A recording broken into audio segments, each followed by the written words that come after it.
Muito bem, estamos começando para valer o Boa Noite Rio Branco de hoje, nesta quarta-feira, aqui em Rio Branco, 9 de janeiro de 2019. A gente tem que se acostumar com 19, 2018 já é passado, tá? Boa noite para você que nos prestigia na nossa capital, Rio Branco, e também você do interior, ok? Tenho o prazer agora de falar com o professor Alex Barros, professor universitário, ex-funcionário da Caixa Econômica Federal, pessoa altamente qualificada. Você ainda está na Fé Comércio? Não. Já não tem mais vínculo com a Fé Comércio. A Fé Comércio acaba de perder um grande quadro, mas certamente será aproveitado em outras instâncias aí, em outras instituições, digo. Seja bem-vindo, professor. Tudo bem? É um prazer estar aqui novamente, né? Esse programa de grande audiência que nos orgulha muito poder participar sempre aqui com você. Professor, afinal de contas, o novo salário mínimo, a novela acabou. Foi enviado o valor de R$ 1.006, mas foi, na verdade, promulgado apenas 998, eis o valor do novo salário mínimo. Eu queria que o senhor falasse sobre isso, e o senhor me falou em off alguns entraves que tem antes de ser promulgado esse novo valor. Vamos lá, então. Exatamente, Muniz, é importante nós saibamos que o salário mínimo ele tem uma história, a valorização dele tem uma história. Isso se deu quando as entidades sindicais se reuniram nas chamadas Marchas a Brasília, que foi de 2004 a 2009. Então, nesse período, eles iam a Brasília todo ano, os sindicatos, para que houvesse essa valorização do salário mínimo. 2005 foi o maior valor, o segundo maior foi 8%, 2006 foram 13%. E em 2009, então, foi feito um acordo com o Ministério do Trabalho e foram garantidas três coisas. O que foi garantido naquele momento? Primeiro, que o salário mínimo ele ia ser reajustado, tentando recuperar o que a inflação havia comido, né? E com isso utilizaram um índice que é o INPC, Índice Nacional de Preço ao Consumidor, divulgado pelo IBGE. O outro fator é que também eles iriam levar em consideração o crescimento do país, ou seja, iriam levar em consideração o PIB de 2 anos anteriores. E o terceiro fator que foi garantido nesse acordo com o Ministério do Trabalho foi que todo dia 1º seria divulgado o novo salário mínimo. Então isso foi pactuado e em 2011 isso virou projeto de lei. Em fevereiro de 2011 isso virou projeto de lei. Então, como é que se dá a mensuração, como que se calcula a valorização do salário mínimo? 2019, por exemplo, então, nós temos que pegar o INPC de 2018 e temos que pegar o PIB de 2017. Nessa composição, o PIB ele foi de 1,1% e havia perspectiva do INPC ser maior, porém ele reduziu. Havendo a redução do INPC, automaticamente houve também a redução no valor do salário mínimo. Não é nada que o presidente da República ou que algum ente político determine, não. É feito um cálculo baseado nisso. Então não é assim aleatório. Não é aleatório. Há um cálculo que mensura isso. Até porque, por incrível que pareça, ele tem um peso muito grande lá na Previdência, né? Exatamente. Por que tem um peso grande? Para ser um valor irrisório. Eu, antes de passar a próxima pergunta, só citar aqui uma piada que o pessoal conta, aí tem os maiores salários pagos pela Previdência. Aí, não sei quem, 100 e poucos mil reais, 80 mil, 60 mil, 70. Aí, Dona Maria, 900 reais, aí ele bota, Dona Maria está quebrando a Previdência. Não é bem assim. O problema é que são muitos trabalhadores beneficiados. Né? Hoje, na verdade, nós temos 43 milhões de brasileiros que têm um salário referenciado pela Previdência. Desses 43 milhões, 22 milhões são empregados de empresas privadas. Nós temos aí a domésticas também, que é um número vultuoso, 3 milhões e algumas 3 milhões e 200 mil domésticas, né, que também são referenciados pelo salário mínimo. E como você falou, realmente há um impacto muito grande.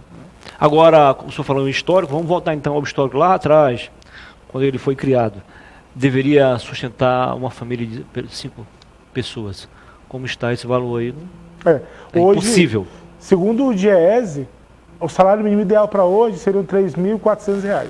O DIEESE sempre foi mais então, o DIEESE, profundo. O que nós temos hoje, com o novo salário mínimo, você levando em consideração o valor da cesta básica hoje, que é R$ 440, né, levando em conta o nível nacional, O salário mínimo hoje ele cobre 2 cestas básicas. Só isso que ele cobre. Então está bastante deficitário, tá. E agora é bom também salientar, Muniz, que essa MP, que foi constituída em 2019, ela vai em 2015, desculpa, ela vai encerrar agora em 2019.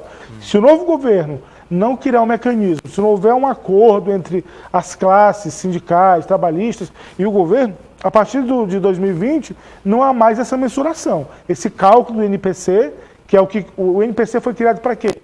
Para resgatar a perca da inflação das pessoas com o menor salário mínimo, que representa 50% da população brasileira, e nem do PIB. Tá. O professor fala só em linguagem técnica, porque é habitual dele. Nós temos o dever de explicar nos seus mínimos detalles. GES é o Departamento Intersindical de Estatísticas e Estudos. Então, exatamente. Existe há muito tempo, antes mesmo da Constituição. Né? O GES é bem antigo. Professor, afinal de contas, e a Previdência Social, lá e cá? Tanto o Jair Bolsonaro, o presidente, quanto o Gladys Camille, governador, terão um grande desafio aí pela frente. Se nós levamos novamente em consideração o aumento do salário mínimo, é importante que a população entenda que para cada R$1 que aumenta no salário mínimo, há um acréscimo de 323 milhões e 200 mil reais para a Previdência. Ou seja, como teve um aumento de R$44, esse aumento para a Previdência ele é de 13 bilhões de reais. Tá? Claro, mas aí levando em consideração também que o aumento do salário mínimo ele é bom para o governo, sim, porque na arrecadação tributária ele vai arrecadar aí mais de 14 bilhões, não cobre a essa cobertura. Porém, como você falou, há um problema sério no Brasil ainda, que é a reforma previdenciária. O presidente Jair Bolsonaro ele vai precisar ter um bom jogo de cintura, porque, infelizmente, Muniz, a reforma não se faz só com discurso, a reforma se faz com o Congresso. Ele vai precisar ter apoio do Congresso para poder fazer essa reforma. Claro. E aí, a Previdência, o regime geral de Previdência Social, que é o do seletista, quem tem carteira assinada, esse regime é superavitário. Ele tem 8 fontes de renda. O grande problema da Previdência ou da União são os regimes próprios.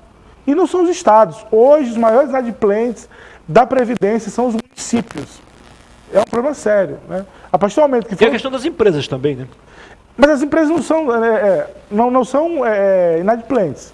Pode haver outros mecanismos, alguma coisa assim. Mas a inadimplência das prefeituras é enorme. E aí o que acontece? Hoje nós temos um déficit de 270 bilhões, quase 300 bilhões de reais.